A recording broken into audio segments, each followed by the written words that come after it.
So I've got Leon with me, and he has been reviewing Starfield for us. I'm going to ask you a really hard question. Can you sum up Starfield in one sentence, or as short as possible? In one sentence, it's the best thing Bethesda's done since Oblivion. And that will probably change depending on what your first Bethesda game was, which for me was Oblivion. I know that's kind of like sort of more of a comedy game on YouTube now, watching the funny glitches and dialogue, but when Oblivion came out, like the sense of like world building and being there and exploring, I thought it was amazing, and they built a whole universe. It was believable. There's just so much to kind of do. So I used like the best thing they've basically done in like 20 odd years. So with that, I was going to ask you how the world is, but it's more a question of how is the universe.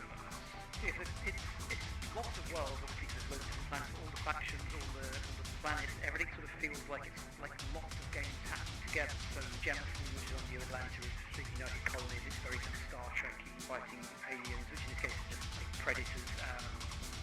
Kila is kind of Firefly and Space Cowboys. Neon is where you find Ryujin. It's very much Blade Runner, cyberpunk kind of thing. The Pirate, which is quite like a big sort of heist thing. The Sidonia on Mars, which is very much like the Expanse. It's very much like kind of space is rubbish for normal people. It's just hard work is horrible. And depending on where you are and what you're doing, you'll have sort of more kind of run and gun missions. There's sort of like heisty things. There's at one point you're like, it says trying to rob, but what is kind of a museum. There's different ways of doing it. And it does, create a feeling like lots of different kind of games happening at once. Then you've got things like crafting, research, where you're running around, very much like No Man's Sky, like scanning planets, harvesting like iron and nickel and different things to make things. You can build outposts. The outpost building and the resource crafting, that's very much Fallout 4 and Fallout 76. It's the same kind of interface, the same kind of workbenches.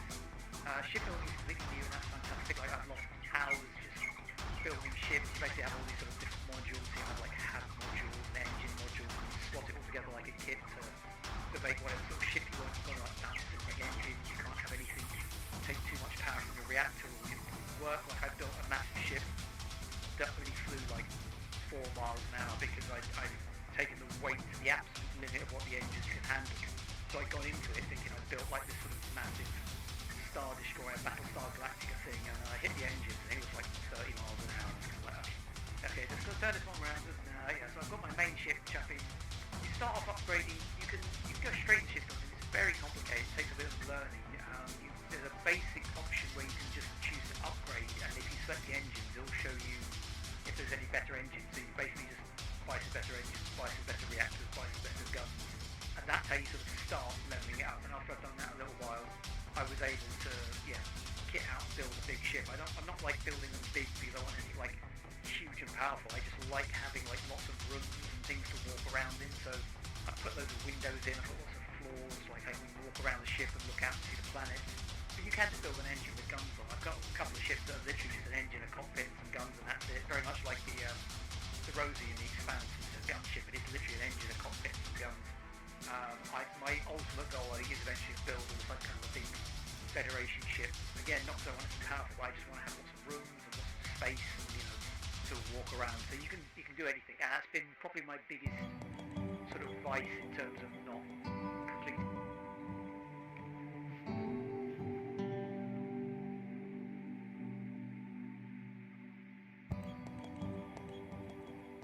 any of the main missions, just pottering around building ships, scanning planets, because if you complete a planet scan you can sell it for lots of money. So in between missions you sort of suddenly go like, oh, I've done like 60% of a planet scan, I might as well finish it off. I'll just check what engines I've got. Like a day later you've built a whole new ship. It's kind of nightmarish to try and actually finish anything because there's just so much kind of there and so much to do. It also sounds like from what you're saying about all of the different planets that have a very distinct feel, but they also have different specific missions, and then you've clearly fallen into the ship thing. There's an element of like, there's so much to do here. Everybody will find something that they enjoy, whether it's the ships or the scanning or the whatever it is, combat. So there's like just, what do you want to play with? I think that's it. I think it's whatever you kind of want to do, there is something there for you. I'm about 80 hours in at the moment. I think it's 80 and a bit hours worth of play. And I've not sort of got bored or like fatigued anymore, because whenever I'm kind of like, okay, I'm done doing the big story missions. There's a moon there I haven't looked at. I'm going to go in and look at that. I've done exploring. Like I'm going to tune my ship ship, like, oh, I found a weird little side mission, I don't know what it is, I'm going to go and have a look. So yeah, there's this constant kind of flow and change of things, and yeah, whatever you kind of want to do, you'll probably find it. You can just go in all guns blazing and sort of kill everyone. I've done a lot of persuasion, which is like a speechcraft, so I can talk my way into and out of almost every situation. Yeah, I've done lots of shipbuilding. I've done lots of research and crafting, so if I find like a gun I like, I'll put on like better barrels, better sort of muzzles, I'll add like different magazines, I'll tune the guns to what I like. The same with spacesuits, I can add like different shielding or pockets to let you carry more. But you don't have to do it, you can just pick up stuff off the ground and you'll probably do just as well. So yeah, whatever you kind of want to get out of it, you'll probably sort of find that game there. And you know, if you do, and you might be like, maybe I've played enough of this for a while, you'll find something else in the game to do, and you know, carry on kind of that way. You mentioned it a bit there, but how is kind of obviously there's a lot to do, but there is a main crux, there is a main story. How is that? Well, there's like several. So you have the faction missions. So yeah, Constellation is meant to be like the main mission. It's to do with sort of exploring. There's like a mystery out in space, and you're trying to uncover what it is. So that's like the main mission in kind of like air quotes. The UC Vanguard, so the United Colonies, there, like I say, the sort of all the Federation. With them, you're doing kind of Starship Troopers, like kind of trying to deal with these sort of alien predator monsters and things. They're just like the aliens in the game are just like monsters. They're just like big space cows or like praying mantis and things like that. There's a nasty one they're trying to deal with. They also, you can join the pirates undercover, and the pirates are basically looking for a lost pirate treasure essentially, and that's kind of like quite sort of lots of robberies and heists and things like that.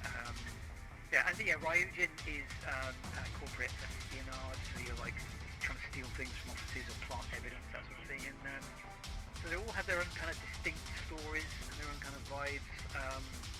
Heists and sneaking and all sorts of stuff. There's one mission on a ship where you basically just talk to people for like an hour because you're trying to uncover some embezzlement and you're trying to get some dirt on someone, because if you can get dirt on them, you can lever them into helping you. So you're just wandering around essentially like a cocktail party, just sort of chatting to people.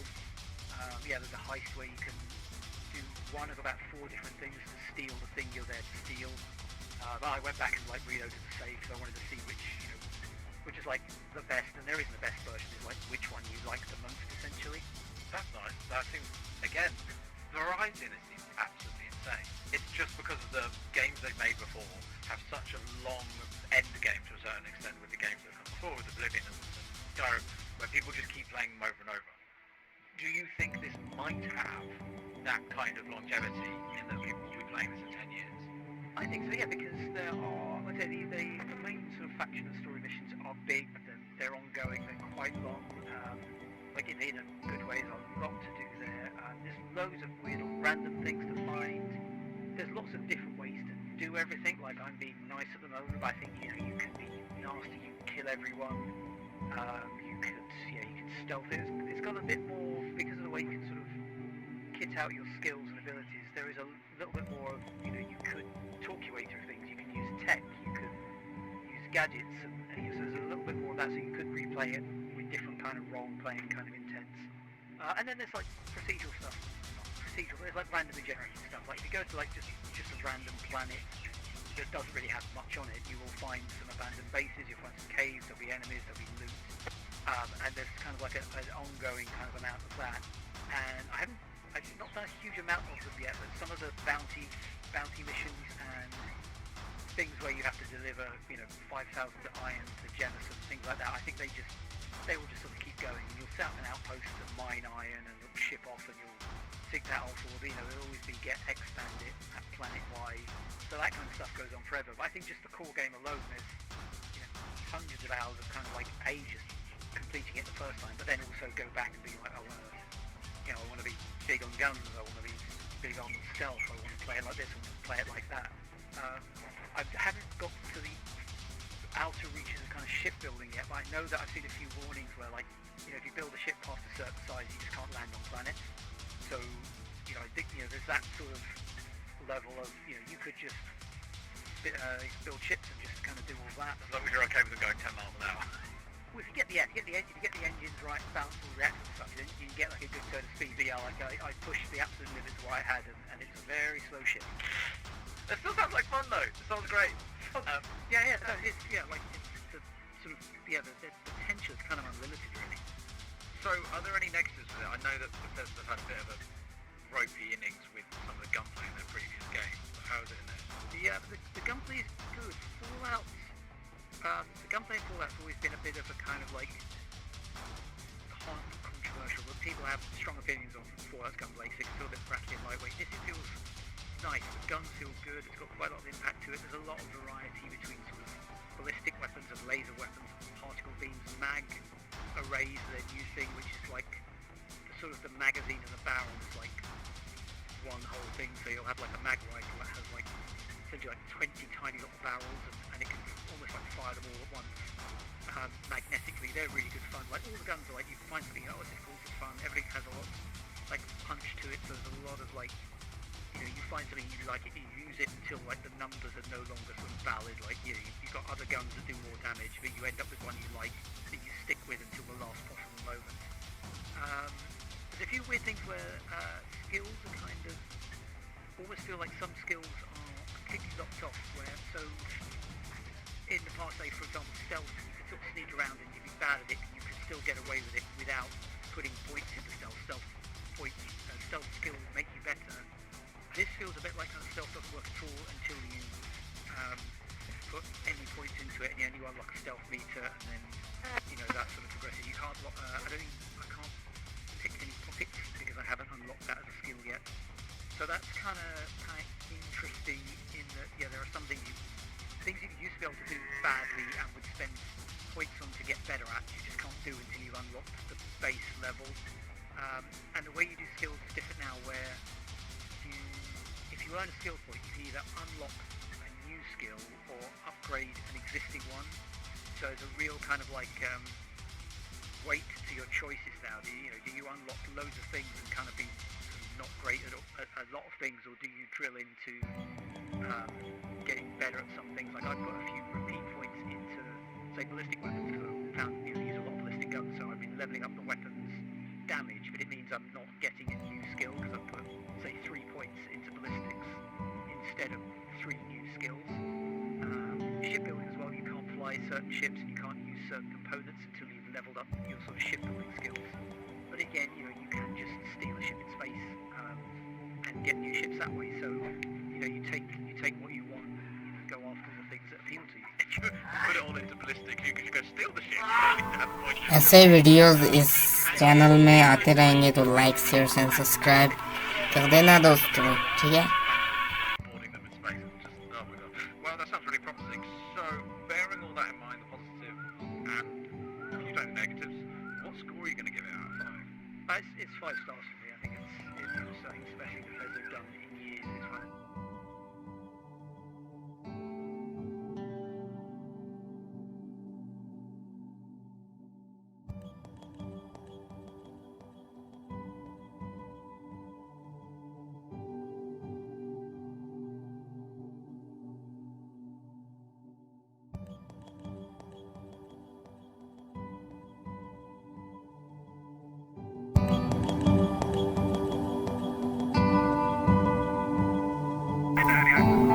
Thank you for watching guys.